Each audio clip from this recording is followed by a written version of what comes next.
아마 오늘 나오신 여러분들 가운데 대부분은 누군가의 아버지 또 누군가의 어머니이실 것이라는 생각이 드는데요. 혹여 그런 분이 안 계시면 아마 장차 누군가의 어머니 혹은 아버지가 되실 분이 또 이 자리에 앉아 계신 것 같습니다.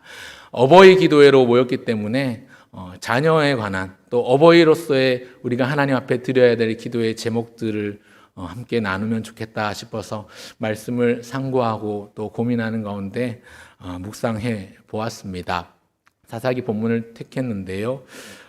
설교 본론에 들어가기 전에 앞서서 그 어버이로서 좋은 아버지, 좋은 어머니로서 갖춰야 될 자질에 대해서 우리가 이번 달에 지금 가정을 주제로, 가정 회복을 목표로 이번 달에 여러 가지 지금 부부학교도 이제 오는 토요일부터 시작이 되고요. 또 지난 몇 주간에 걸쳐서 오후 시간을 통해서 세미나와 또 집회로 함께 했고, 또 오는 주일에도 자녀 양육에 관해서 자녀의 회복에 대한 내용들로 또 우리가 함께 집회로 모이게 될 것인데요. 그에 발맞춰서 함께 우리가 함께 생각하고 또 더 깊은 은혜를 위해서 나누면 좋겠다 싶어서 책 몇 권을 소개하려고 합니다. 화면을 한번 보여주시겠습니까? 네, 요새 가장 핫한 자녀 양육과 관련된 책 중에 하나가 왼쪽 편에 보이는 책이 부모의 기도라는 차길영 목사가 쓴 책이고요. 오른쪽에 있는 책이 저희 집에도 소장하고 있는데 오래전에 나왔던 엄마 수업이라는 책입니다. 특별히 이 엄마 수업이라는 책의 저자가요, 굉장히 좋습니다. 다음 책을 한 권 더 있는데요. 얼마 전에 올해 아빠 수업이라는 책을 내셨거든요. 이 책을 쓴 사람이 누구냐면요. 한 번 더 보여주시겠습니까? 예, 누구신지 혹시 기억이 나십니까? 예, 지난 주일 오후 시간에 우리 함께 집회 인도해 주셨던, 말씀 전해 주셨던 하재성 교수님, 하재성 목사님이 이 엄마 수업이라는 책과 아빠 수업이라는 책을 올해 내셨고, 엄마 수업이라는 책을 몇 년 전에 내셨어요. 그리고 지난달에도 목회자의 우울증과 관련된 책을 내셨는데요. 제가 이렇게 소개를 하는 이유는 오는 주일에도 더 큰 기대와 우리가 좀 소망을 가지고 간절한 마음을 가지고 주일 예배 또 오후 예배에 나오셨으면 하는 바람으로 먼저 홍보차 알려드립니다. 그래서 우리가 좋은 아버지, 좋은 어머니, 또 좋은 남편, 좋은 아내가 되기 위해서 갖춰야 될 그냥 마냥 그냥 뜬구름 잡듯이 두루뭉술하게 좋은 아빠, 좋은 엄마, 좋은 아내, 좋은 남편이 아니라 구체적으로 어떤 행동을 해야 될지, 무엇부터 바꿔야 될지 자세하게 제시해주고 있는 책들입니다. 한번 읽어보셔도 충분히 가치가 있다고 생각을 합니다. 이제 함께 본문을 살펴보면서 부모의 경건, 또 부부의 경험에 대해서 두 가지를 함께 은혜 나누고자 합니다. 우리 아이들, 우리 자녀들이 하나님의 복을 받는다면 얼마나 좋겠습니까? 오늘 이곳에 나오신 저와 여러분 모두의 자녀들이 하나님의 복을 받게 되기를 주의 이름으로 축원합니다. 아멘. 여러분, 그런데요, 자녀들이 복 받기 이전에 우리가 갖춰야 될 본이 있고 모범이 있습니다. 그게 뭘까요? 오늘 읽은 본문의 배경은 사사시대입니다. 여러분, 사사시대가 어떤 시대일까요? 사사시대는요, 암흑천지, 무법의 시대였습니다. 왜냐하면 사사기 21장 25절에 보면 그때에 이스라엘에 왕이 없으므로 사람이 각기 자기 소견에 옳은 대로 행하던 시대였기 때문에 그렇습니다. 사사시대의 특징을 잘 표현해주고 있는 이 구절 말씀, 왕이 없어서 사람이 자기 마음대로 살던 시대라는 것입니다. 왕이신 하나님을 잊어버린 시대입니다. 왕이신 하나님을 놓쳐버린 시대였습니다. 왕이신 하나님을 잃어버린 시대였습니다. 그런 시대에 하나님은 자기 백성들을 버리셨을까요? 아니요. 그렇진 않습니다. 하나님을 무시하고 하나님을 잊어버리고 잃어버리고 지내는 가운데 하나님은 이방 민족에게 그들이 고통당하게 하셨습니다. 그런데 그러다가도 백성들이 어느 순간 정신을 차리고 하나님께 부르짖고 간절히 은혜를 구하면 하나님은 택하신 자기 사람을 일으키시고 세우셔서 그들을 구출해 주셨습니다. 그들을 구원해 주셨습니다. 이 사사시대는요, 국지적으로 지역적으로 이런 일들이 일어났습니다. 여러분, 사사기 할 때 사사라는 말은 이 판관이라는 뜻인데요, 오늘날의 재판관 정도를 의미하는 게 아니라 이 사사시대의 사사는요, 백성들의 지도자, 리더에 해당하는 사람이었습니다.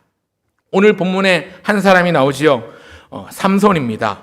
오늘 본문에 우리에게 긴 머리 천하장사로 각인되어 있는 삼손이 나오는데요, 우리가 생각할 때 이 삼손이라는 인물을 떠올리면 이런 생각이 나죠. 아주 힘이 센 긴 머리의 사나이를 연상시킵니다. 화면이 나오고 있는데요. 삼손과 들릴라라는 오래된 영화의 포스터입니다. 긴 머리에 아주 힘이 센 건장한 사나이를 연상할 수 있는데, 그러나 여인의 유혹에 흔들려서 여인에게 빠져서 종친 인생, 망한 인생이라고 떠올려 볼 수 있겠지요. 어떤 의미에서 삼손은 실패한 사람입니다. 실패한 사사입니다. 여러분, 그런데요, 우리가 성경을 볼 때 중요한 것이 있습니다. 성경 속의 인물이나 사건 자체도 참 중요하지만 반드시 놓치지 말아야 할 것이 있습니다. 성경을 읽으면서 우리가 생각해야 될 것은 성경에 나오는 어떤 인물이나 특정한 사건 가운데서는 그 이면에 깔려있는 예표와 심볼, 즉 상징이 있다는 것인데요. 즉 쉽게 말해서 예수님의 오심을 고대하게 만드는 무언가가 존재한다는 것입니다. 이 모티프라고도 하는데, 혹시 지난 주간에 우리 아마 부평 성경 공부반, 성경 인물 공부반 첫 테이프를 아마 강도사님께서 해주셨는데, 그때 배웠던 내용이 호세아와 관련된 내용이었죠. 호세아를 예로 들면요, 도무지 사랑할 수 없는 음란한 여인을 아내로 맞이한 그 선지자 호세아가 하나님 말씀에 순종함으로 말미암아 끝까지 포기하지 않고 사랑했던, 자기 아내를 사랑해서 값을 지불하고 다시 데리고 왔던, 그래서 끝까지 사랑했던 그 호세아 선지자의 사랑에 우리가 깊이 감동을 받고 감명을 하지만, 그런 호세아 속에서 우리가 바라봐야 될 것 또 한 가지는, 그런 호세아 속에 우리를 포기하지 않으시고 끝까지 사랑하신 주님을 떠올리기에 충분하다는 사실입니다. 호세아 배우신 분은 아마 기억이 나실 겁니다. 또 여러분, 우리가 새벽마다 살펴보고 있는 사무엘하의 주인공으로 등장하는 사람이 다윗인데요. 다윗이 참 대단하지만 우리가 다윗의 그 밝은 면만을 보고 다윗처럼 살고 싶다, 다윗처럼 되고 싶다라고 말하면 굉장히 큰 위험도 따르지요. 왜 그렇습니까? 다윗도요, 죄를 범한 죄인입니다. 유혹을 이기지 못하는 부족한 인간이었습니다. 앞에 나온 그림은 아마 이번 달 큐티책 표지에 나온 그림입니다. 렘브란트가 그린, 나단이 다윗 왕을 찾아와서 책망하는 장면을 렘브란트라는 화가가 그린 그림인데요.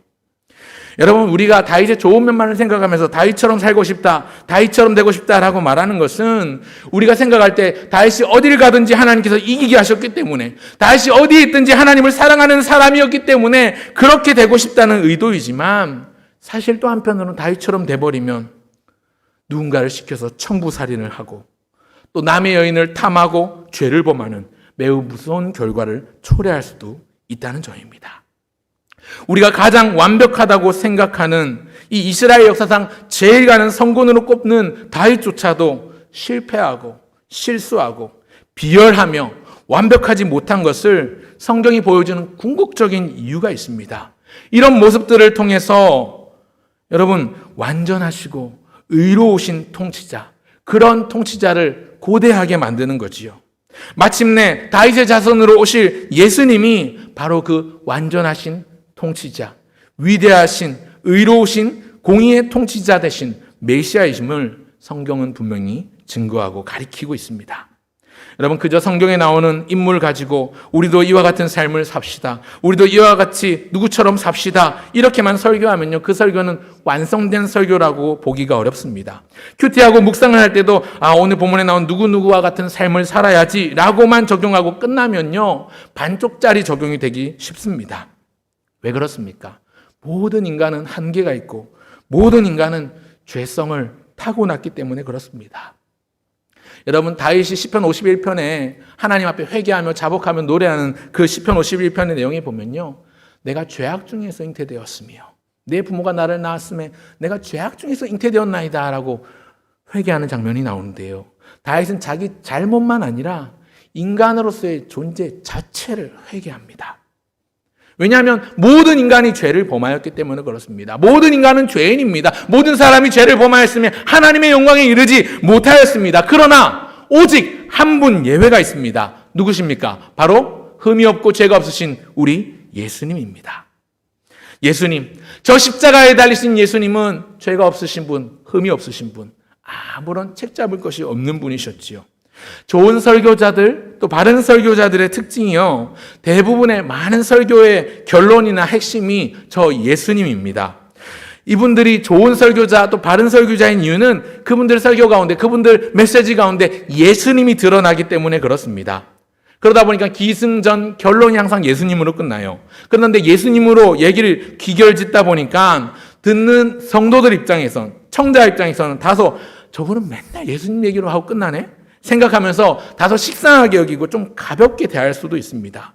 그렇기 때문에 말씀을 듣는 우리는 항상 기도하고 간구해야 될 것이 무엇이냐면, 하나님, 오늘도 하나님의 말씀을 잘 받을 수 있도록 옥도와 같은 마음 허락하여 주시고, 본문에서 나를 통해서 이루시고자 하는 하나님의 뜻을 나타내 보여주시되, 우리가 바라보아야 될, 우리가 기대하고 닮아가야 될 분은 이 사람, 인간 누군가가 아니라 바로 예수님임을 알게 하옵소서. 그것을 느끼고 깨닫게 하시고 다시 한번 절실히 느끼며 하나님 앞에 간구하게 하옵소서.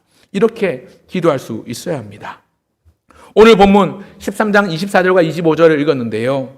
본문에는 삼손의 부모가 삼손을 낳았고 삼손은 여호와께 복을 받았다. 그리고 하나님의 영이 그를 움직이기 시작했다는 내용의 서술입니다. 여러분, 사실은요, 삼손은 이 당시 시대가 얼마나 타락했는지, 당시 그 사회가 얼마나 타락했는지를 잘 보여주는 인물이라고 할 수 있습니다. 이 나시린의 규례라는, 이 나시린으로 특별히 구별된 삶을 살아야 될 사사, 이 지도자 삼손이 하나님의 말씀도 무시하고 하나님과 맺은 그 약속을 파기하는 타락의 극치를 달립니다. 그런데 그럼에도 불구하고 삼손은요, 그 블레셋의 압제 가운데 있던 이스라엘을 구원하는 도구로 사용하신 하나님의 사람입니다. 여러분, 삼손 이야기가요 14장부터 나오고요 15장, 16장에 걸쳐서 이 사사기 전체에서 무려 3장에 걸쳐 나올 만큼 그 차지하는 비중이 큽니다. 계속 삼손 이야기를 하고 있는데, 여러분, 성경의 소위 믿음장이라고 하는 히브리서 11장에는요 믿음의 인물들이 줄지어 나옵니다. 마치 믿음의 인물들이 행진하는 것처럼 등장합니다. 믿음의 전당이라고 할 수 있습니다. 그런데 그 히브리서 11장 귀퉁이에 보면 삼손의 이름이 등장합니다. 사람들이 보기에 삼손은 실패한 사람 같고 실패한 사사 같은데, 하나님의 위대한 구원 역사에 있어서 여러분, 하나님은 그의 실패조차도, 그의 실수조차도 실패라고 하지 않으시고 믿음의 역사에 한 귀퉁이로 써내려 가시더라는 겁니다. 오늘 읽은 9절에 나오는 표현이 참 좋은 표현이 나오죠. 하나님께 복을 받고 하나님의 영의 이끌림을 받는다, 이런 표현이 나오는데요.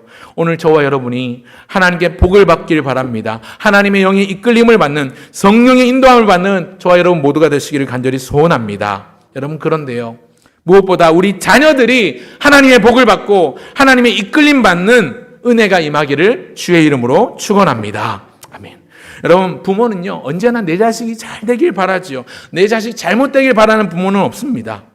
여러분, 하나님께 복을 받고 하나님의 영의 이끌림을 받기 시작했던 삼손, 오늘은 삼손이 아니라 그 삼손의 부모에 대해서 함께 살펴보고 은혜 나누고자 합니다. 그래서 오늘 핵심 내용은, 지금까지 삼손 얘기를 했는데 삼손 얘기한 이유가요, 오늘 핵심 내용이 삼손이 아니라 삼손의 부모, 그 부부에 대해서 한번 집중해 보고자 합니다. 오늘 설교 제목을요, 부부의 경험, 부모의 경건이라고 했습니다.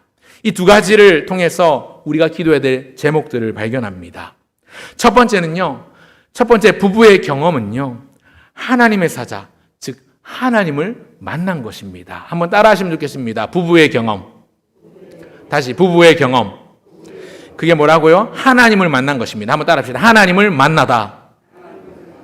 여러분, 첫 번째로 우리가 함께 은혜 나눌 기도의 제목들을 발견하는 첫 번째 대지는, 여러분, 이 삼손의 부모님인 이 두 사람이, 아내와 남편이 하나님의 사자를 맞닥뜨린 겁니다. 하나님을 만난 겁니다. 사사시대 단지파의 마누아라는 사람이 나옵니다. 13장 2절에 나오는데요, 그의 아내는 임신할 수 없는 불임의 상태였습니다. 자녀가 없었습니다. 그런데 이 여자, 성경에 이름조차 나오지 않습니다. 이 남편은 마누아라고 이름이 나오는데, 이 마누아의 그의 아내라고만 나오고 이름이 나오질 않아요. 고대 문헌에 따르면 하술렐폰이다, 셀리폰이다, 이런 기록들이 있긴 한데 성경에 나오지 않고요. 이 이름도 분명하지 않습니다. 중요한 것은 이 이름조차 나오지 않는 이 무명의 이 한 여인에게 놀라운 일, 뜻밖의 경험이 일어난다는 것인데요. 3절에 보면 여호와의 사자를 만납니다. 성경에 이름조차 언급되지 않는 이 무명의 한 여인에게 놀라운 일이 일어났습니다. 하나님의 사자가 찾아온 겁니다. 이 아내, 이 여인이 먼저 나아간 게 아니라 하나님의 사자가 먼저 찾아왔습니다. 여러분, 그런데 하나님도 우리를 먼저 찾아오십니다. 언뜻 생각할 때, 내가 볼 때는 내가 먼저 교회 나와서 예수님 믿은 것 같고, 내가 먼저 기도하러 나와서 하나님 찾는 것 같지만, 사실 우리의 걸음을 인도하시는 분은 하나님이시지요. 하나님이 나에게 먼저 찾아오신 것입니다. 하나님이 나에게 먼저 다가오셨기 때문에 우리가 교회로 발걸음을 돌릴 수 있고, 우리가 하나님 앞에 기도할 수 있는 것입니다. 지금 이 아무것도 하지 않았던 한 무명의 여인에게 하나님의 사자가 나타났어요. 마노아의 아내 앞에 나타난 이 하나님의 사자가 전한 메시지가 뭐냐면요, 3절을 보시면요, 네가 본래 임신하지 못하였으나 이제 아들을 낳으리니, 이렇게 아들을 낳을 것이라고 말씀합니다. 그 다음에 여러분 계속 읽다 보면 5절에 보면요, 5절, 여러분 그 아이가 지금 너희를 압제하고 있는 블레셋 사람의 손에서 이스라엘을 구원하기 시작하리라, 그렇게 말씀하고 있습니다. 여러분 13장 1절에 보면요, 당시 배경이 나오는데요, 13장 1절 다 같이 한번 읽어보겠습니다. 시작. 이스라엘 자손이 다시 여호와의 목전에 악을 행하였으므로 여호와께서 그들을 40년 동안 블레셋 사람의 손에 넘겨주시니라. 여러분 13장의 배경은 이스라엘 백성들이 여호와 앞에 죄를 범하고 악을 행하여서 하나님께서 그들을 치시려고 블레셋 사람에게 40년 동안 그렇게 지배를 당하게 하십니다. 백성들이 죄를 지어서 그렇게 압제당하며 40년을 살아가는데, 지금 하나님의 사자가 한 여인에게 나타나서 너 아들 낳을 건데 아들을 구원자로 삼겠다고 말합니다. 이 여인 입장에서는 너무나도 황당하고 기가 막힌 상황 아닙니까?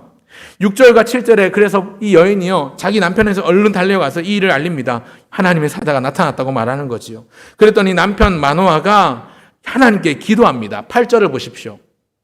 8절 다 같이 한번 읽겠습니다. 시작. 마노아가 여호와께 기도하여 이르되 주여 고하옵나니 주께서 보내셨던 하나님의 사람을 우리에게 다시 오게 하사 우리가 그 낳을 아이에게 어떻게 행할지를 우리에게 가르치게 하소서 하니. 주여 구하옵나니, 전날에 보내셨던 그 하나님의 사람을 우리에게 다시 오게 하옵소서. 그래서 그 낳을 아이에게 우리가 어떻게 행할지를 우리에게 가르쳐 주소서, 그렇게 기도합니다. 여러분, 하나님의 사자를 만난 이 무명의 여인이나 그 소식을 전해들은 남편 마노아나 지금 태도가 굉장히 진지합니다. 그래서 간구했더니 9절에 보니까 하나님이 마노아의 목소리를 들으시니라. 하나님이 그 간구를 들으셨습니다. 문제가 생겼어요. 그게 뭐냐면, 여인이 밭에 있을 때에 하나님의 사자가 다시 그에게 임하였으나 그의 남편 마노아는 함께 있지 아니한지라. 하나님이 기도 들으셨는데, 그래도 다시 오셨는데, 다시 임하셨는데 남편이 없는 거예요. 그러니까 이 여인이 얼른 급히 남편에게 달려가서 알립니다. 지금 하나님의 사자가 다시 나타났으니까 얼른 와보시오, 그러면서 그렇게 마노아를 불러옵니다. 그래서 마노아도 그렇게 하나님의 사자를 만나게 됩니다. 하나님의 사자를 맞닥뜨린 이 부부의 태도가 굉장히 놀랍습니다. 12절을 보실까요? 12절을 보시면요, 마노아가 이르되 이제 당신의 말씀대로 되기를 원하나이다. 이 아이를 어떻게 기르며 우리가 그에게 어떻게 행하리까? 여러분, 이 말이요, 쉬운 고백이 아닙니다. 생각해 보십시오. 임신이 안 돼서 애가 없던 여인에게 갑자기 어느 날 찾아왔습니다. 이것도 황당하고 당황스러운데 아들을 낳을 거라고 말한 자체도 놀랍고 황당합니다. 근데 이 사실을 어떻게 받아들입니까? 믿음입니다. 믿으니까 12절에 어떻게 행할지를 되묻는 겁니다. 여러분, 그런데요, 저는 이 대목을 읽을 때마다 예수님의 어머니인 마리아, 이 마리아의 수태고지 장면이 떠오릅니다. 밤중에 천사가 나타났습니다. 가브리엘이 밤중에 마리아 앞에 나타났습니다. 아들을 낳으리니 그 이름을 예수라 하라. 아들을 낳는다고요? 아직 나는 남자를 모릅니다. 남자를 모르던 처녀 몸의 마리아가 아들을 낳는다니요. 얼마나 놀라고 당황스럽고 또 무서웠겠습니까? 얼마나 두려웠겠습니까마는 마리아는 고백합니다. 이 고백이 누가복음 1장 38절에 나오는데, 마리아가 이르되 주의 여종이오니 말씀대로 내게 이루어지이다. 옛날 개역 한글 성경에 보니까 주의 계집종이오니 주의 뜻대로 이루소서. 여러분, 마리아가 자기 앞에 나타난 천사가 한 말을 천사가 전한 말을 운명으로 받아들이고 순종하고 수용합니다. 그런데 오늘 사사기 13장에 나오는 마노아와 그의 무명의 아내도 순종의 태도를 취하고 수용합니다. 12절 후반부를 다시 보시면요, 이 아이를 어떻게 기르며, 12절 다시 보여주십시오. 예.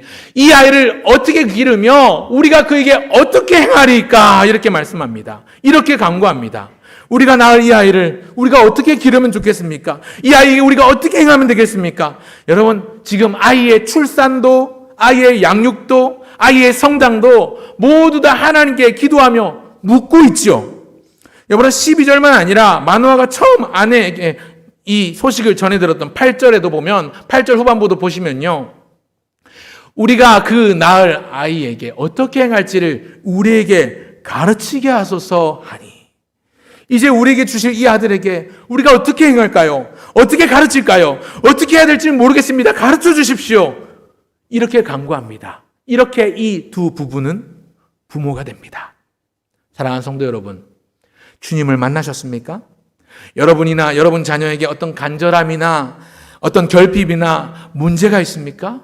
하나님은 우리를 늘 찾아오시는 분, 먼저 나타나시는 분이십니다. 오늘도 저와 여러분 모두가 지금도 여전히 살아계신 주님, 그 주님을 만나는 은혜가 임하기를 간절히 소원합니다.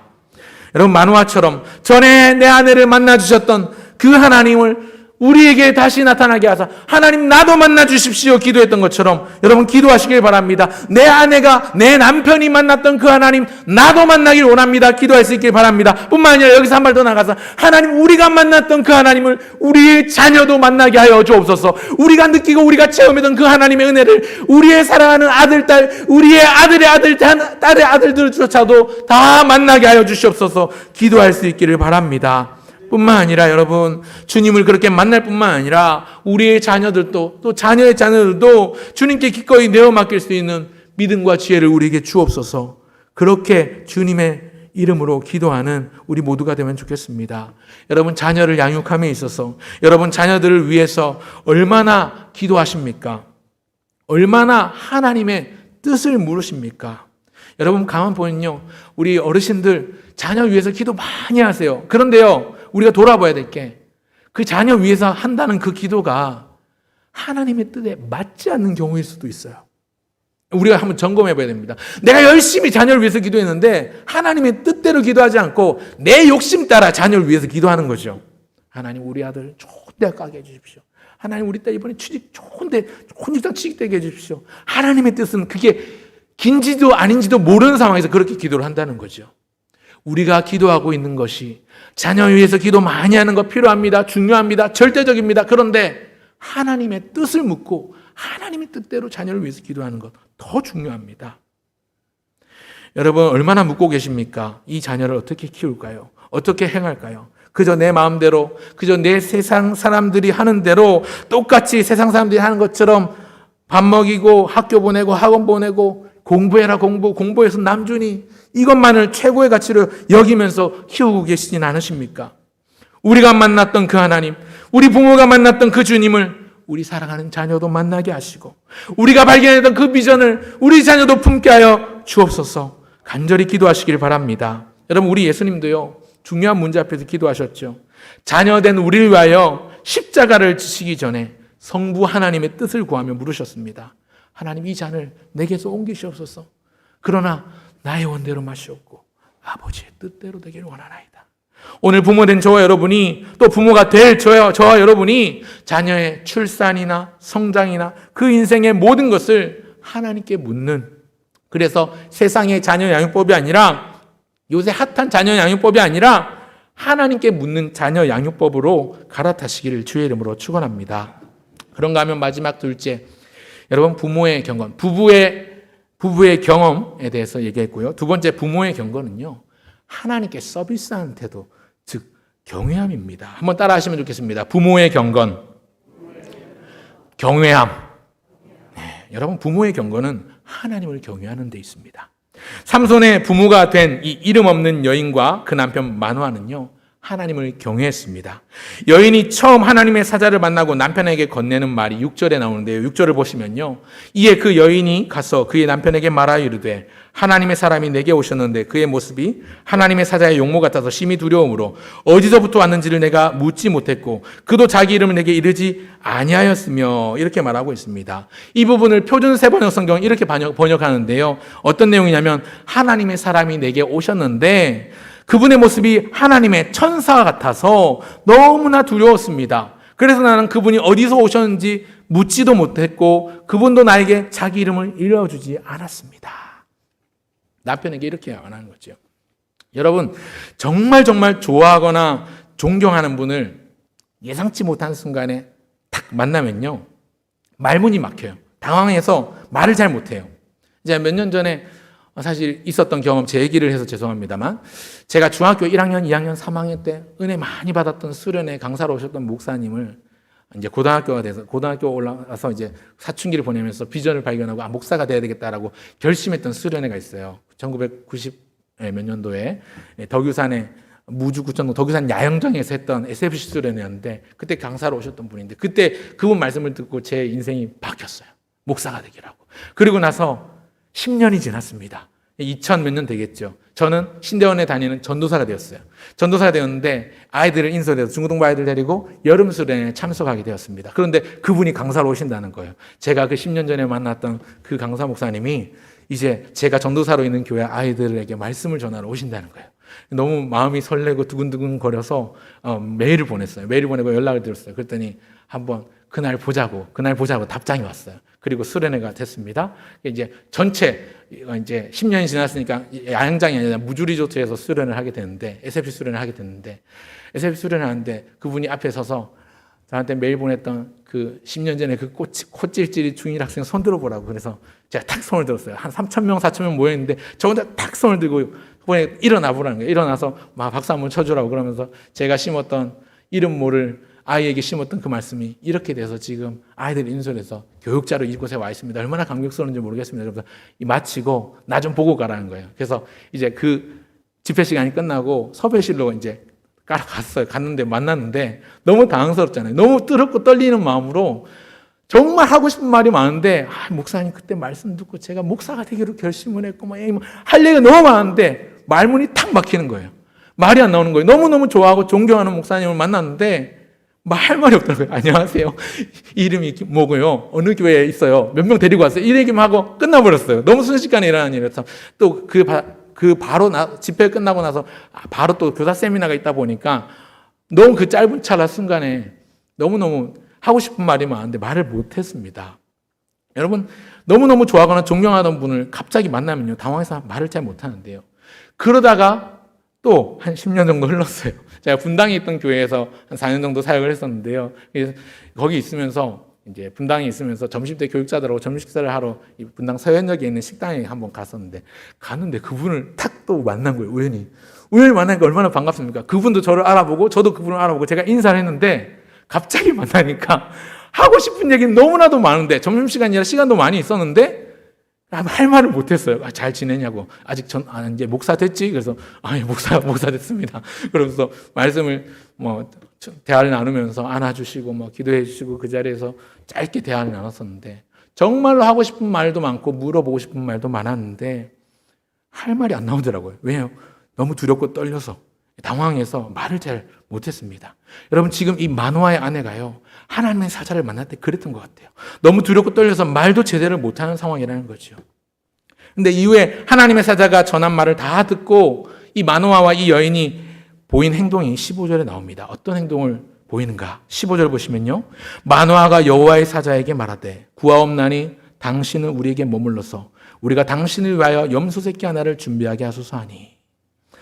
여러분, 삼손의 부모가 될 이 두 사람은요, 자기 앞에 서 있는 하나님의 사자를 대접하려고 청합니다. 염소 새끼 한 마리 잡아드리겠습니다. 그랬더니 16절에 여호와의 사자가 말하기를 제사는 마땅히 여호와께 드릴지니라. 그럽니다. 그러니까 마노아가 이름만이라도 알려주십시오. 그러면 이 약속이 이루어질 때 당신을 존귀하게 여기겠습니다. 그랬더니 18절에 어찌하여 내 이름을 묻느냐? 내 이름은 기묘자라, 비밀이다. 그랬더니 19절과 20절에 이 부부가요, 하나님 앞에 염소를 잡고 소제물로 여호와께 번제와 소제를 드립니다. 그 제사를 드릴 때 이적이 일어납니다. 불꽃이 하늘로 확 올라가면서 나타났던 그 여호와의 사자가 함께 더불어 올라가는 겁니다. 이것을 본 이 부부의 대화를 보시면요, 22절에 보면 마노아가 말하기를 우리가 하나님을 보았으니 반드시 죽으리로다, 정령이 죽으리로다, 이렇게 걱정하는데 옆에 있던 아내가 말하기를 23절을 보시면 그의 아내가 그에게 이르되 여호와께서 우리를 죽이려 하셨더라면 우리 손에서 번제와 소제를 받지 아니하셨을 것이요 이 모든 일을 보이지 아니하셨을 것이며 이제 이런 말씀도 우리에게 이르지 아니하셨으리이다 하였더라. 만일 여호와께서 우리를 죽일 거였으면 우리 제사도 안 받으시고 우리에게 일어날 일도 보여주시도 않으시고 이런 말씀도 주지 않으셨을 것이라고 말하는 놀라운 믿음과 확신을 볼 수가 있습니다. 여러분, 저는 이 부부에게서, 이 부모에게서 하나님의 사자를 대접하고자 하는 중심, 하나님께 제사 드리라 했을 때 하나님께 제사하는, 기꺼이 하나님 앞에 제사 드리는 예배자로서의 모습을 발견합니다. 분명히 하나님에 대한 두렵고 떨리는 믿음, 즉 경외심에서 출발한 모습이지요. 여러분, 오늘 부부된 저와 여러분이, 또 누군가의 부모인 여러분이, 저와 여러분이 하나님을 경외하는 마음, 주를 예배하는 마음이 더욱 커지기를 바랍니다. 여러분, 삼손의 부모는요, 자기를 찾아온 하나님의 사자를 대접하려고 했습니다. 하나님께만 영광 돌리라고 했을 때 기꺼이 하나님을 예배한 예배자가 되었습니다.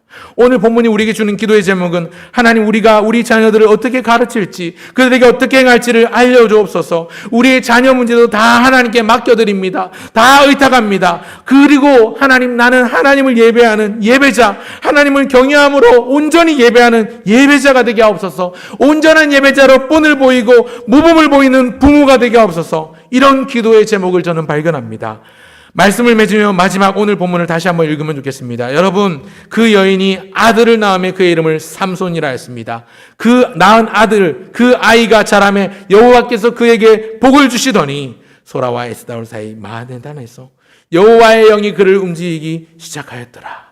하나님을 경외함으로 대했던 이 부모가 낳은 아이, 이 부부가 낳은 아이, 그 아이가 자라서 여호와께서 그에게 복을 주셨고 여호와의 영이 그를 움직이기 시작했다는 이 말이 오늘 저와 여러분에게 적용되어서 저와 여러분이 여호와의 영의 이끌림을 받고 하나님께서 복을 주실 뿐만 아니라 저와 여러분의 자녀들이, 또 자녀의 자녀들이 여호와의 복을 받고 여호와의 영의 이끌림을 받는, 성령의 이끌림을 받는 놀라운 은혜가 임하시기를 주님의 이름으로 축원합니다. 아멘.